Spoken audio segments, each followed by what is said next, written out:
Welcome to the Herd in the Corridor podcast, a podcast about making sense of business within the U.S.-India corridor and beyond. I'm your host, Angela Chitkara. Joining me today from London as a co-host is Matthew Bishop, former U.S. editor and writer with the Economist magazine and managing director at the Rockefeller Foundation Bellagio Center. He is co-author of a book published in 2008 called Philanthrocapitalism: How the Rich Can Save the World. Today marks 1 week since the passing of a legendary titan in global business.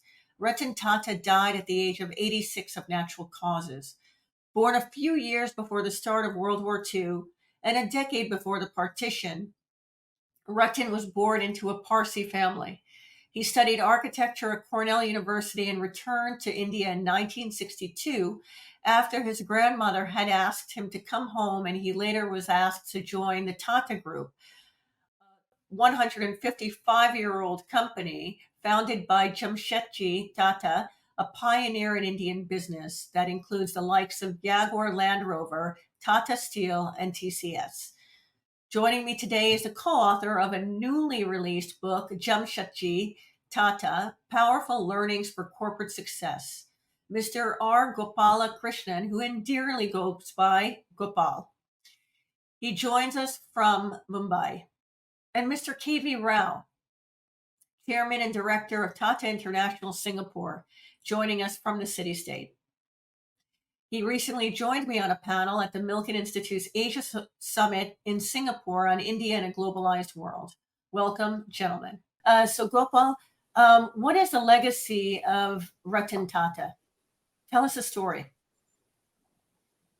You know, now that 1 week is over and one is able to think a little dispassionately, initially there was emotion. I think his legacy is twofold. First, he did not in any way destroy or mitigate the legacy that he inherited. And the second thing is that he passed on the legacy in an enhanced form to his successor. That's very, very important point, in my opinion, because Tata is a legacy company. It's been around 155 years. And it's very rare to find any corporation, I'm sure there are a few, but I'll make my statement in a little extreme way.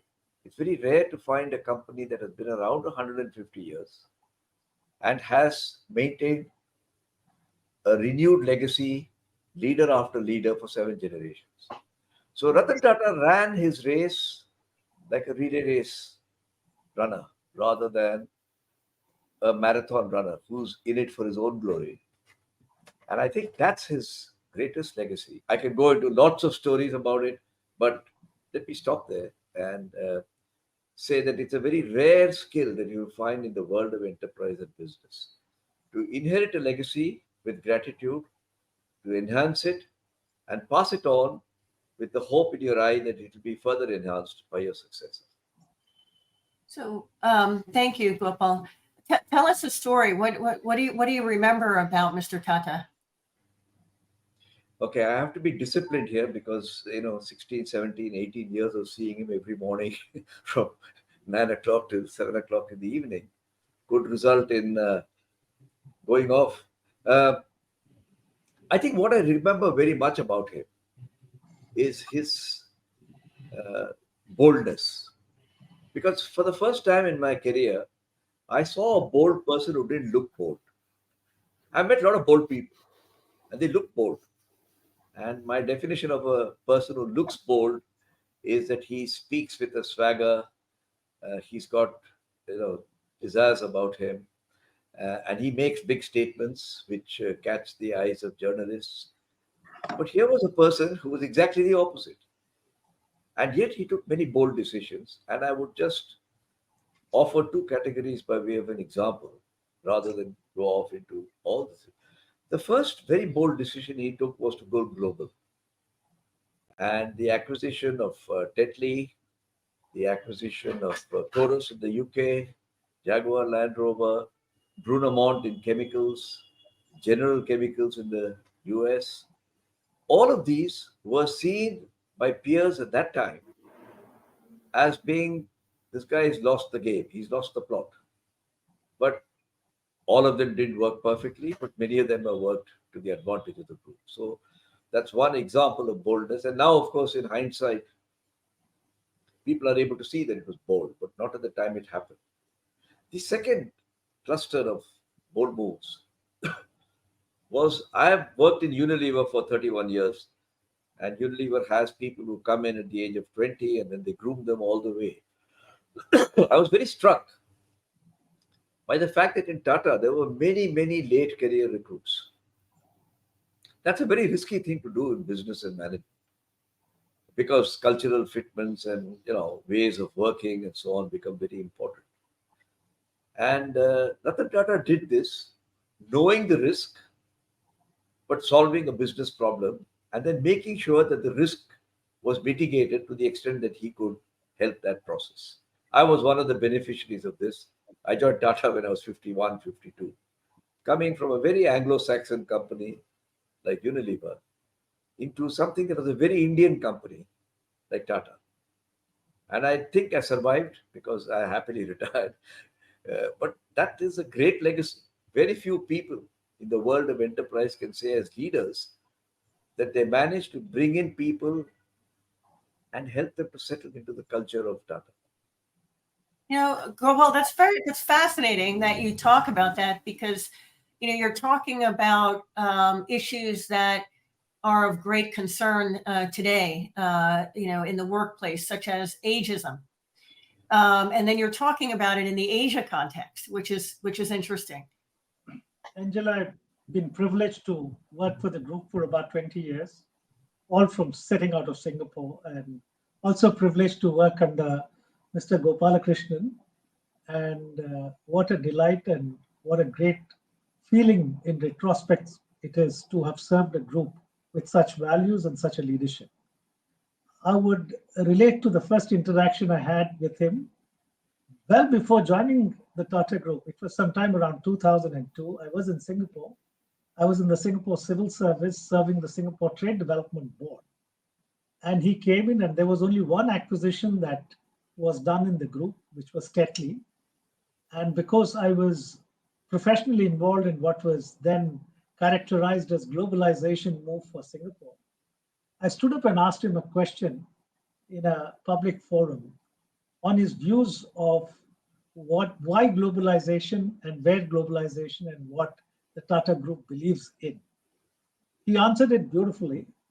He said, it's not really globalization, but it is right now internationalization, because it is not that a company is going entirely or overall totally a global corporation. And his argument was, it was not just about size, it was just not about business or competence, but at the heart of it, he said, it is to make Indian corporates stronger and more effective, and how to bring the best practices into it, and how to build in the new world order a place for these companies. So that was very profound. And whatever I have experienced in a limited way in my interactions with him, because I would only see him when he comes here, or I had gone into meetings and had some presentations to do, Mr. Tata's profile is not just that of a business leader. What is so impactful about that individual is he has been a personality way beyond business. He has been also a personality beyond India.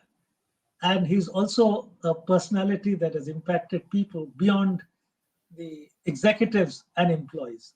And that's so remarkable. Let me spend maybe a few seconds on each of this. When I mean by beyond business, I think his life, his beliefs, his values, his work have impacted so many thousands of people or millions of people in India as well as abroad because of the kind of person he was, to make the world a better place, make the communities a better place. His motivation for making a difference to the people at the bottom of the pyramid is so inspiring.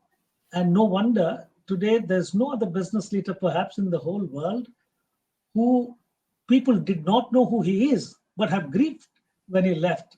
And today it's almost a movement all around the world. People who do not know him have been actually grieving and remembering what he stood for. Coming to beyond India, he was firmly a nationalist. He always batted for India, very close to his heart.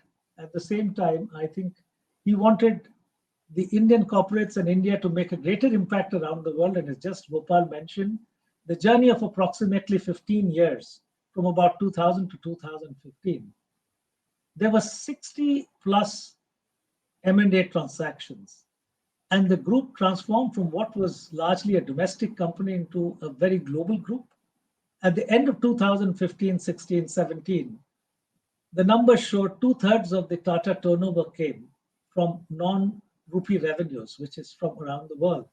It ended up employing 80 nationalities, almost 300 locations around the world the Tatas were present. So that is the impact of Mr. Tata's vision beyond India. And as an individual too, he has been remarkably an icon, popular, rock star, I would say, in a place like Singapore, where from JRD's time, the relationship has been extremely strong and at all levels, and he served Singapore's interests both as an advisor and is seen as a close friend. And the last but not the least is, I think, the person who has endeared himself to people who had nothing to do with business. I think if you go into Bombay or if you go even in Singapore, I have seen him sometimes walking all by himself and did not have the courage to go and say hello to him. He's on the Orchard Road, is walking around all by himself, saying hello to people and particularly young people. And I used to love to do that. And I was witness to some of it. So that's so remarkable an individual that Mr. Tata was. That's such a lovely story. And in fact, I met someone in New York last week from India who said that we were remembering Mr. Tata, and she said, I remember seeing him in Good Earth in Mumbai, and she was wondering, like, what do I say? Do I say, what are you doing here at Good Earth? But he's shopping like any other Mumbai resident would.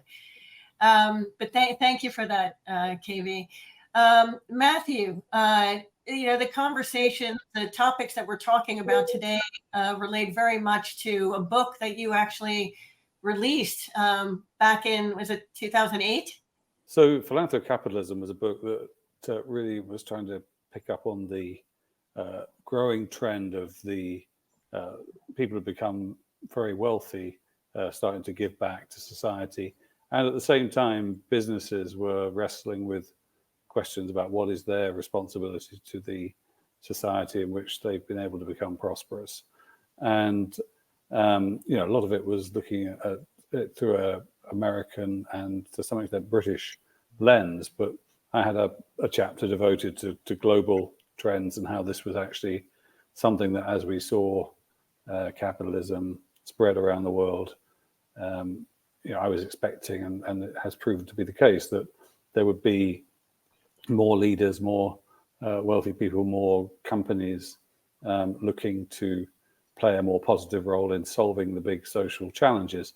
And with regard to India, I wrote about sort of Ratan Tata and the Tata in the context of talking both about the history of philanthropy in India and to some extent how the Tatas brought this Parsi Zoroastrian legacy as kind of somewhat immigrant to the culture of India and being typical actually of how often it's groups that come from abroad to a new place bring philanthropy as part of what they bring to a society. And I think the Tata Group played a very important role in institution building in India over 100 years ago, as well as continuing throughout the history of the company to have, I think, a very strong role for philanthropy as part of what they did. And for me, I also talked about some of the other newer generation of philanthropists like the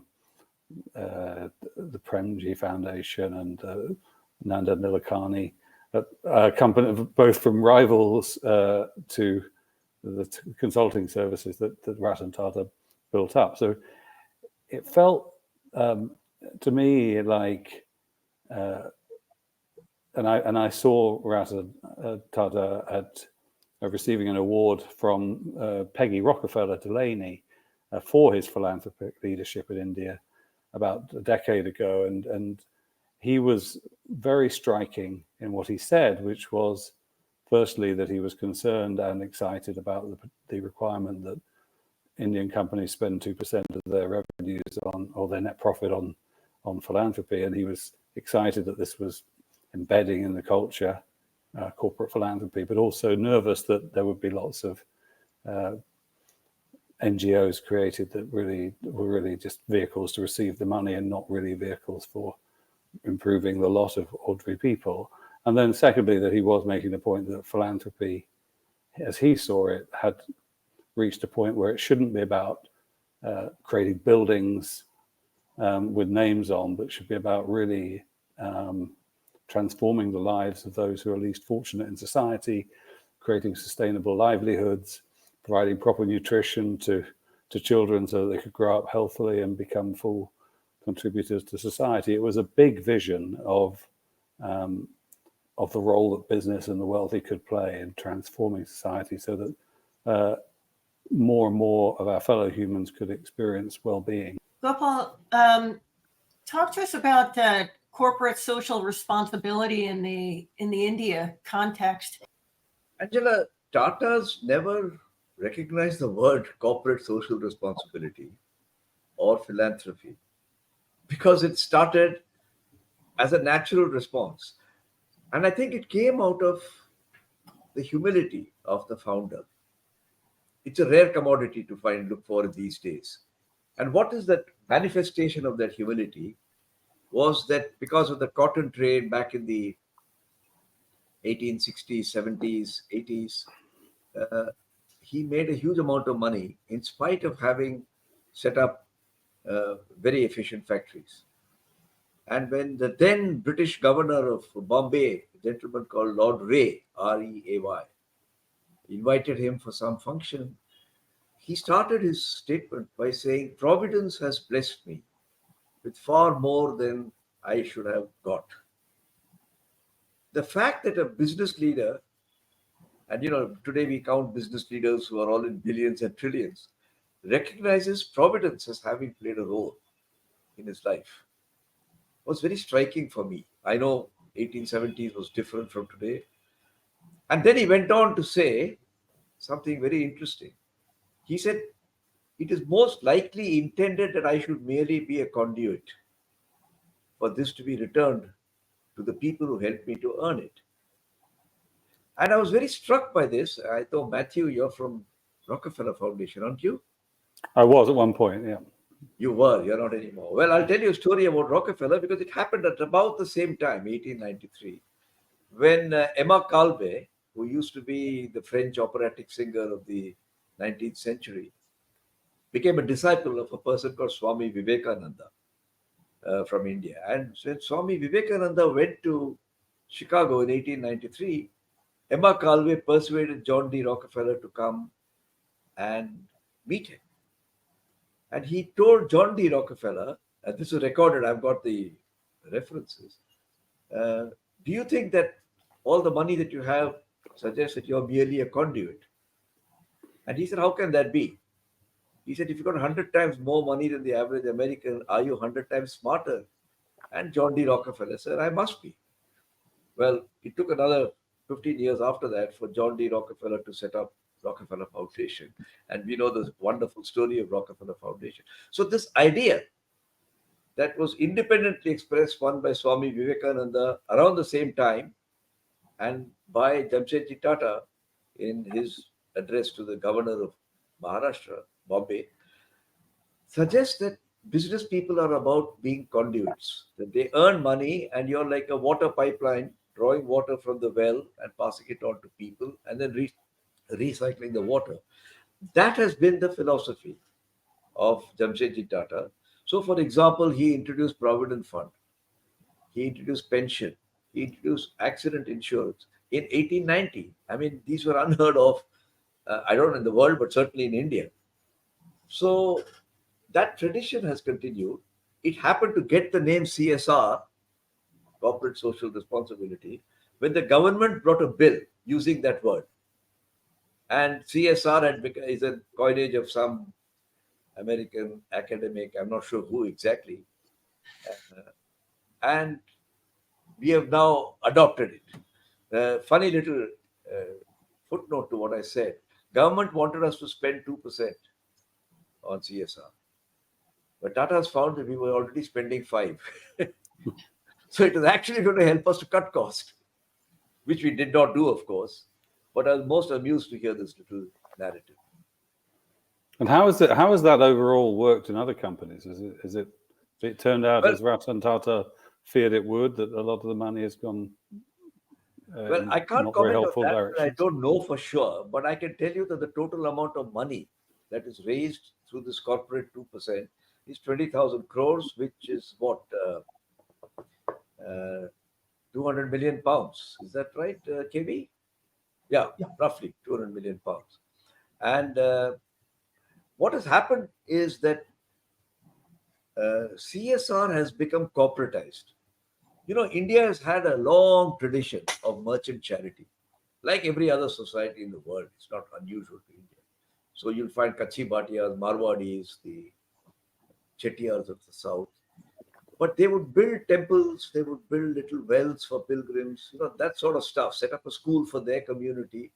What this 2% has done is to help people broaden it, give it a structure, and apply the management principles they apply in their business. What is our objective? What are the ways to achieve the objective? How can we get there? And which is the most efficient way? And how can we monitor it? So it is very common now to have a head of CSR who will present to you the CSR expenditure of the company like a business presentation, which is then constantly improved. So I think it has brought framework, structures to Indian corporates, which is all for the benefit of society. What should companies be thinking about at this time? I think the fundamental change that needs to happen is the balance between efficiency of capital and effectiveness of your role in society. What has happened, I don't intend to rubbish American capitalism, but all of us were raised on that diet. I mean, if you go back to Fabian socialism of the late 1800s, on which John Cadbury and William Hesketh Lever came up, they were also of the same sort of view. But what financialization of business has done in the last 50, 60 years is to make money the new god.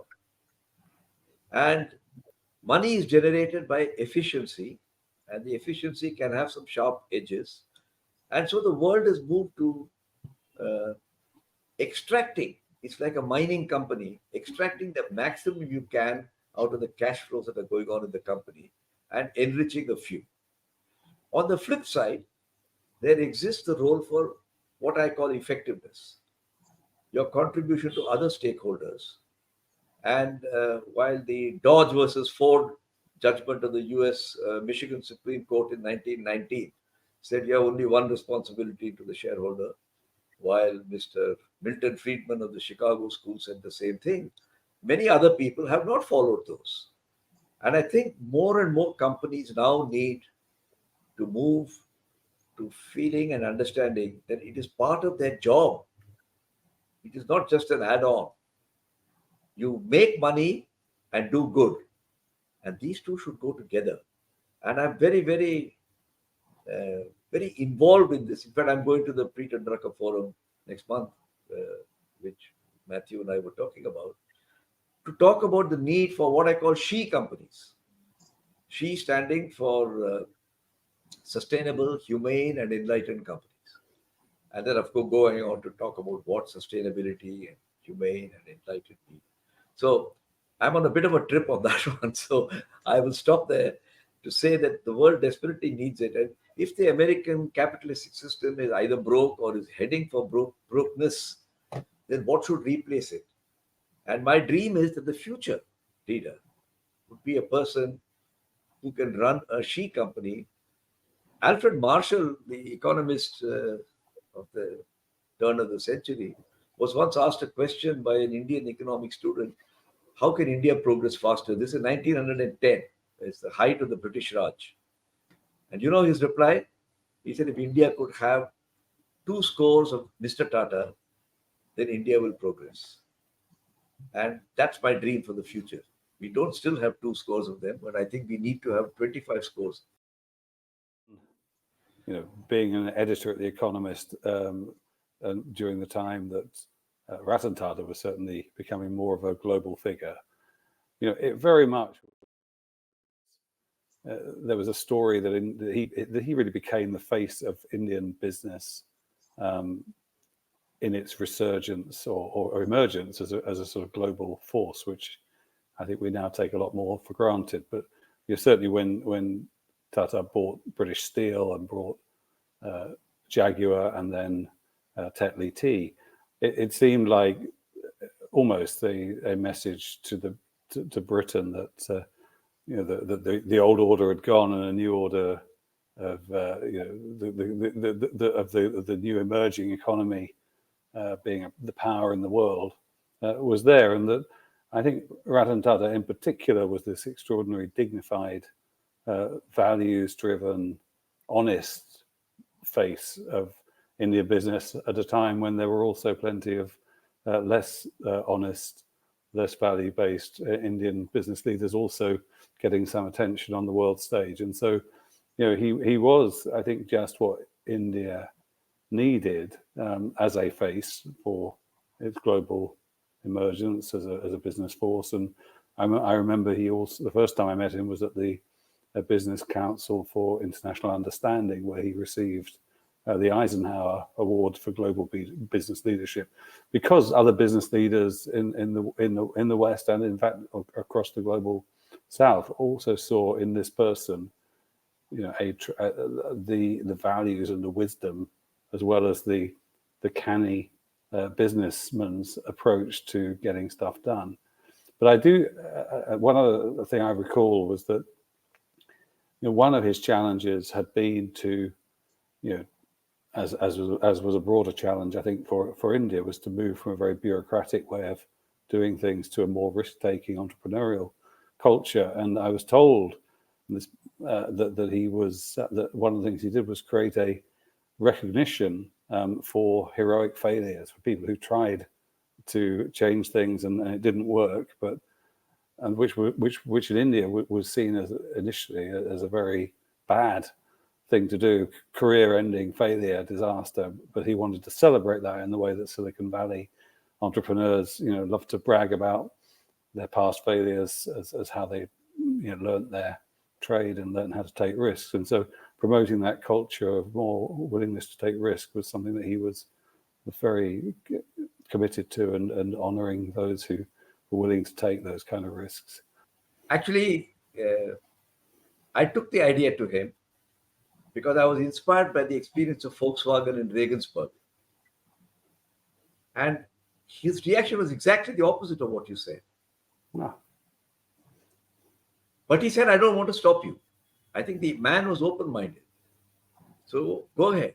And in the first year, which was 2007 or something like that, we've got only 12 applicants, and all of them were from the UK.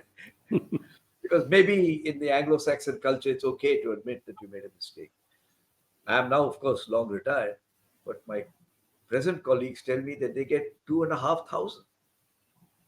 And the question is not whether it was my idea or somebody else's idea. The credit is to the person who was open-minded and said, well, if it works, it works. So what if that was my first reaction? So there's a double celebration there of a leader with an open mind and an organization and it's not a failure, it's a huge success.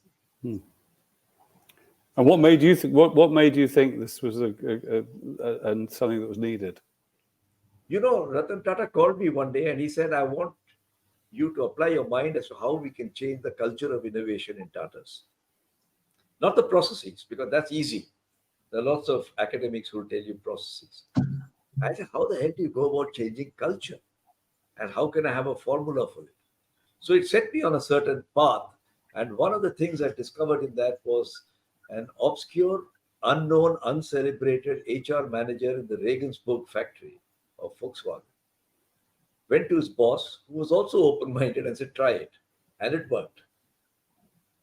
And I said, well, why don't we try it? But the idea that came to my head was again out of not serendipity, I would say. I had what Lord Buddha called the beginner's mindset. Lord Buddha said you should always lead life with the beginner's mindset. And I said, I don't have a clue how to change the innovation culture of a group as vast as Tata. So any idea will be okay. And I stumbled on this one. By the way, the latest Tata numbers on the website are that we have over 1 million employees. Employees. And if you add associates and people who work with us, it comes to 4 or 5 million. And if you take an average of 4 or 5 per family, then we are talking of almost 20 million people, about 4 times the size of Scotland. The issue of leadership succession Right. obviously came up, after when he decided to retire, and then the initial successor, it didn't work out, and he intervened again. I mean, what can we learn from that period, and how he thought about leadership succession, and what lessons we can learn from that? He always felt that it's worth taking the risk of leadership appointment, succession, etc., provided you have a backup plan. Don't just walk away and say, I've found a successor and I'm done. And then, like Michael Eisner, you come back after some time and say, hey, I got it all mixed up, I'm jumping back. Do that only if you must. And he was very fussy and made us all very fussy about recruiting people for attitude and not for skills.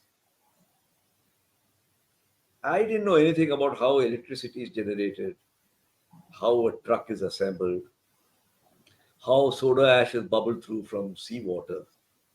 He said that you can learn. But if you come with the right attitude, because we can't teach you attitude. And that was a very big lesson for me. That you recruit people for attitude and not for skills. Whereas most managers do the exact opposite. Oh, he's had 20 years in the software industry or writing code or in artificial intelligence, recruit him. And then, of course, you get into problems. So I think the takeaway for it can be his focus on attitude. And very difficult to judge attitude. But that's what we do when we find a partner in life, when we decide which school our kids should go to, when we decide who will be the next CEO. Managers and leaders of the future will be paid for their judgment, not for their results only. That is the sort of message. As I'm listening to you, I'm hearing that, Ratan Tata was a man, ahead of his time. He embraced failure. He was considered to be, a chief recruiter for Tata. There are so many stories of him engaging one-on-one with employees. He took very good care of his employees. He was also an ambassador, for the Tata company. So what are the lessons now as we think about today? What are the lessons, the leadership lessons that the world can learn from a Ratan Tata? And how much of it, and you've sort of referenced this, but how much of it, of his leadership traits are inherent in the Indian culture? I think the way to look at the chairman of Tata Sons is to see him as a leader, but now he's a leader of leaders. Tata does what it does and performs so well because you have fantastic leaders who are managing directors of multi-billion-dollar companies. If you take TCS, the guy who runs TCS is running an enormous company. The guy who runs Tata Steel is running an enormous company. Mm-hmm. We also have leaders who run small companies or startups. Now, it's a very different attitude to be a leader of leaders than to be a leader. And if you ask me what is the difference, I would say a leader of leaders has to be affectionate.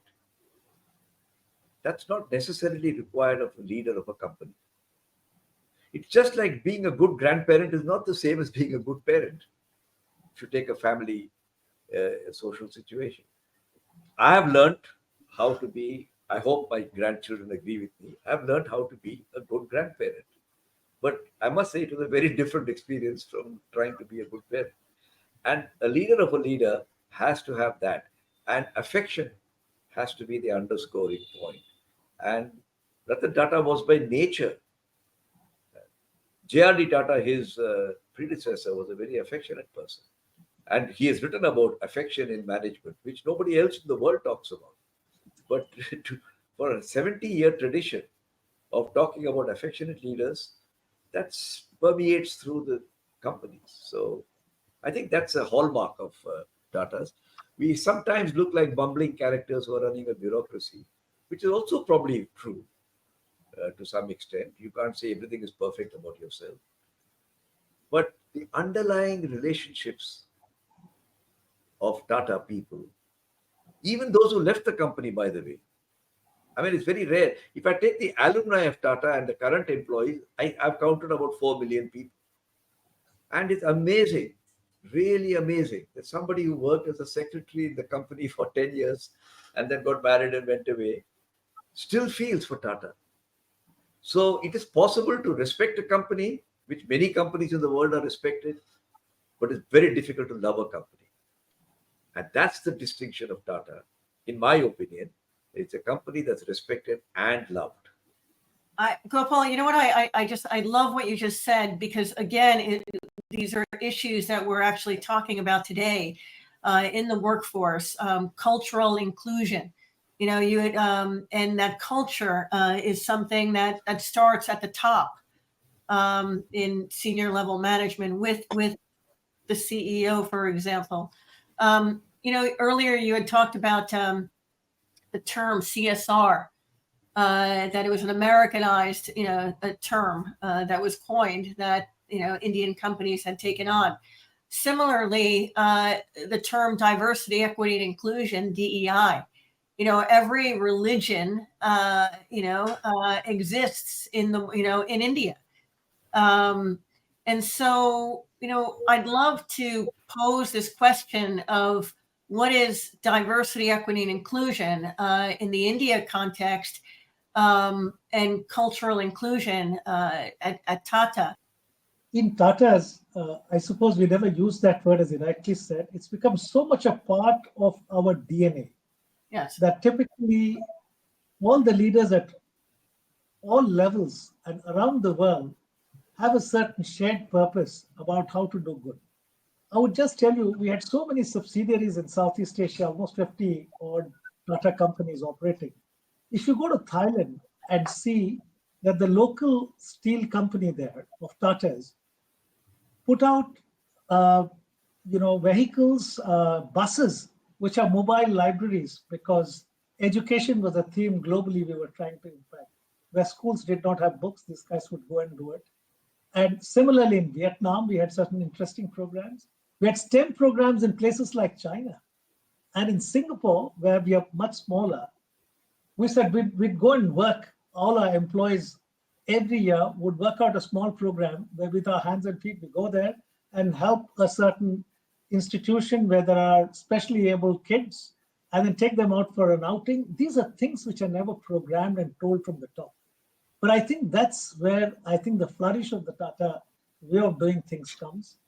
And it's so unique as a group that anywhere, everywhere you go and touch a Tata company or a Tata employee who has been there for a while, you would feel that sense of purpose in that person. And I think that's very unique.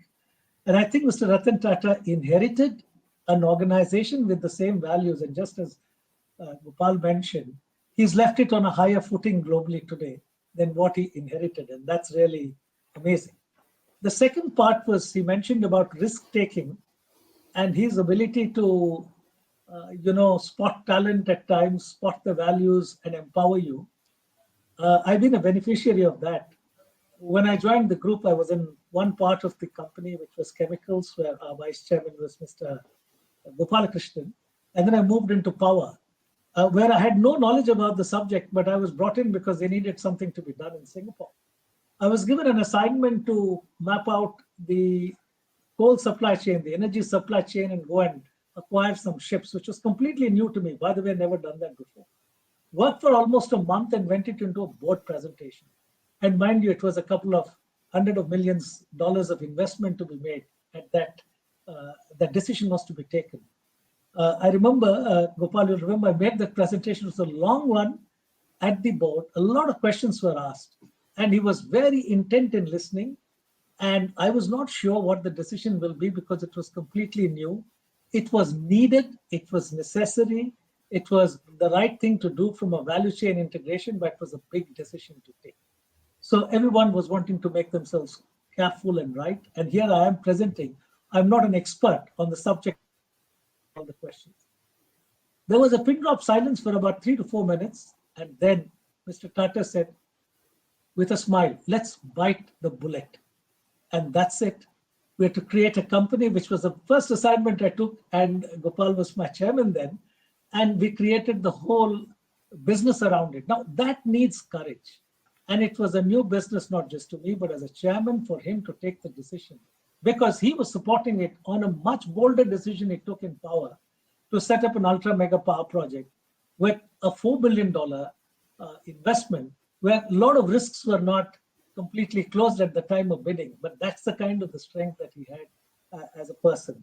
So I think the ability to empower, to support you, and to make inspire you to do is something which is very unique about him. I would like to maybe touch one aspect of his personal, charisma, if I may. The way he used to go and meet people, just the personality was so amiable that people who never knew him would just sort of get very endeared to him. I think it was a combination of humility and a very calm way of dealing with people. And I remember one particular instance when he came to Singapore to address the university students. Well, he didn't like to speak in public very much. And he did come to the Singapore Management University, and I had a couple of my colleagues in the reception room. And he called me aside and said, how many of them, because we were all the suited guys who came in, he says, how many of you are around? I said, it's a very small group, because he didn't really want to address, the executives more than the young people. So we went and sat in the back. And I tell you, it was such a memorable interaction that the young undergrad kids asked him all kinds of questions of personal nature, why he did not get married, why he did not do this, why he did not do that. He was so patient and indulgent. And just when Gopal mentioned the quintessential grandfather, who doesn't get irritated with this kind of, questioning, and being very honest in his answers and being authentic. So that was the kind of person he was. Many of these things that have become buzzwords later in the corporate jargon, they have been endemic to Tatas for years together. We've had so many of our lady colleagues at all levels. And if you look at a technology company like TCS, I think it's got a very high percentage of women employees at all levels, right from the board down to the technical staff. So this has been very, very much a part of Tata's. All languages are spoken, people from all around the world. As I mentioned, I think the last count, we had about 80 nationalities working for us. So it's truly international in that sense. And we celebrate, for instance, outside India, where Mr. Tata would come, he would be very happy to celebrate a Chinese festival or a Thai festival, or get into the cultures, because he had that kind of a nature to connect with people who are quite different from the core of an Indian culture.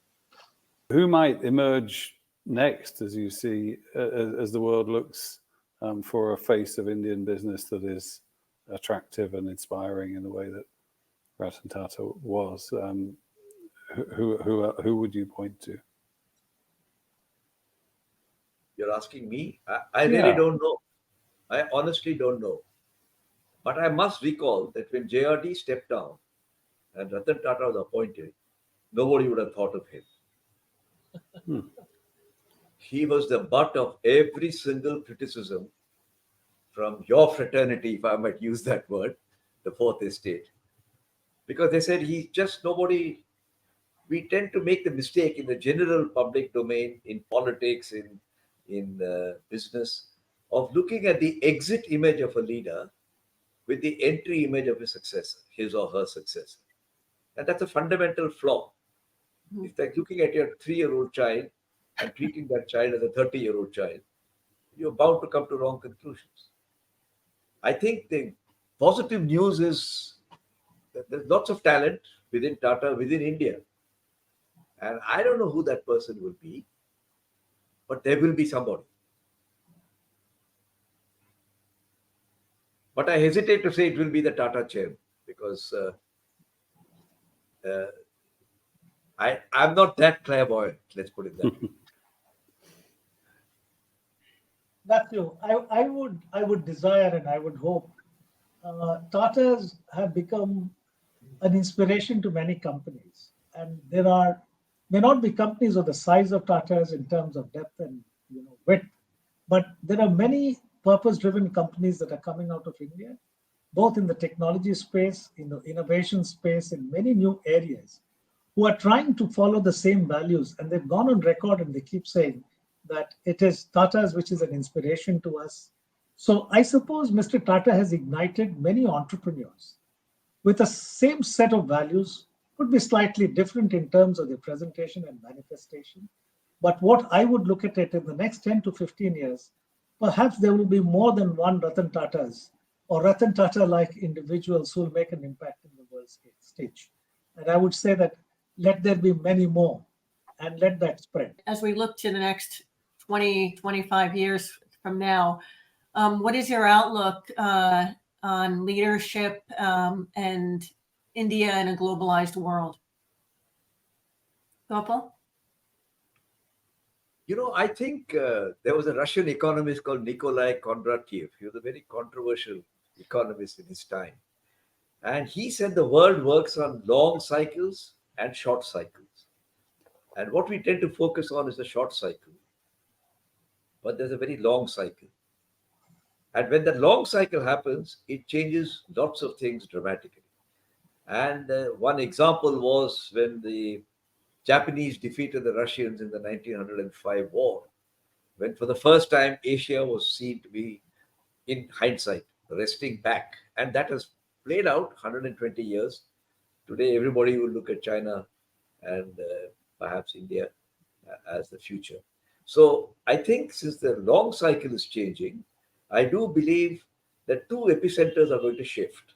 I'm not sure in which precise direction, but I have a view. One is the epicenter will move to Asia, and in due course, maybe to Africa, which I hope it will happen for the sake of humanity. The second epicenter that is going to move is this relentless pursuit of wealth will shift to philanthrocapitalism, to use the word that was used just a while ago by Matthew. What form that philanthrocapitalism will take will vary, and all strength to that.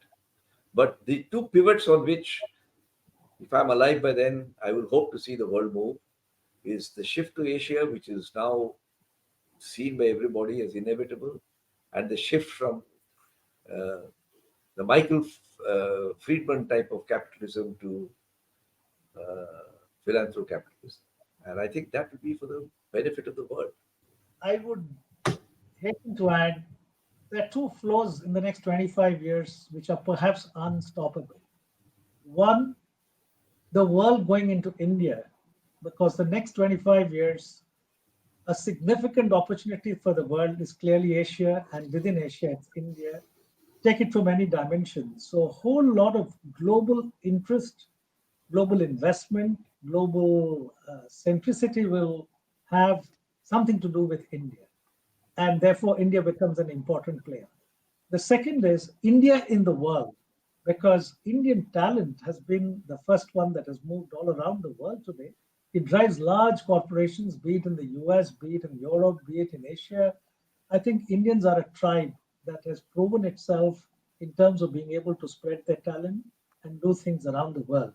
I think the second movement of India outside in the world and the world in India, both these streams will flow at a greater pace, at a greater speed, and will impact, I think, in making the world a better place. And you will see a greater spread of a certain Indianness, if I may call. And within that Indianness, I think Tata-ness or the Tata value system is a very integral part of it. Whether all of it represents it or some of it represents it, Tata-ness is a very integral part of what I'll call the Indianness, the best of Indianness. That's lovely. Thank you. Thank you, KV. Matthew, are we, at this moment in time where we're experiencing VUCA, right? Volatility, uncertainty, complexity, and ambiguity, where there's problem solving on a global stage, that global level that's needed, where global cooperation is needed. We have a U.S. election that's coming up in less than a month. Are we moving toward a stakeholder capitalist world? Well, I think, as you say, the US election will tell us quite a lot about where we're heading. I think there's probably never been a more significant presidential election in my lifetime. And, were Trump to win, I think it would pose extraordinary risks to the world. And certainly anyone who believes in philanthrocapitalism would probably find themselves in the defensive posture because of Trump's criticism of so-called woke capitalism, of his embrace of a lot of the more rapacious Milton Friedman type models of capitalism that, or worse than, actually much worse than Milton Friedman would have had any time for, a lot of corruption and self-dealing and things. So, I mean, I think that there is a potential for America to be in a very bad place. Equally, if Trump doesn't win, I think a number of the trends that have been emerging over the last 20 years, will be, in with more of a chance of success. But I think India is an economy, and its business business community is increasingly significant in the world. As a country, India is obviously has been emerging for a while as a tech leader. It's also now looking to build in areas like defense, which bring all sorts of additional ethical challenges. And geopolitically, whatever happens in the US election, we are seeing a move from a world dominated by one superpower to one with multiple superpowers, or no superpowers at all. And so all these things pose huge challenges to business leadership and require the kind of wisdom and thoughtfulness and the ability to sort of form good collaborations based on values that I think Ratan Tata embodied, and hopefully that Tata-ness that you talk about, KV, will be a signature theme. And I look at some Indian leaders like Satya Nadella at Microsoft, and a number of other big global companies that are now led by Indians, and you see some of that values-based leadership that we've been talking about. So there are some reasons to be optimistic if we can get through the next few weeks in America with a result that doesn't sort of greatly imperil the world.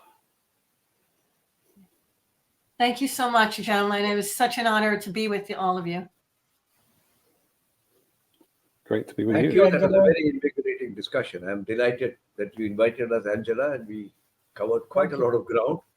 And I hope your readers and viewers enjoyed. Thank you. And that was Mr. R. Gopalakrishnan, co-author of the newly released book, Jamsetji Tata, Powerful Learnings for Corporate Success, along with Mr. KV Rao, Chairman and Director of Tata International Singapore, and my co-host and contributor, Matthew Bishop, former U.S. editor and writer with the Economist magazine, and co-author of Philanthrocapitalism, How the Rich Can Save the World. Thank you so much for joining me. I'm Angela Chitkara, and I'll see you in the corridor.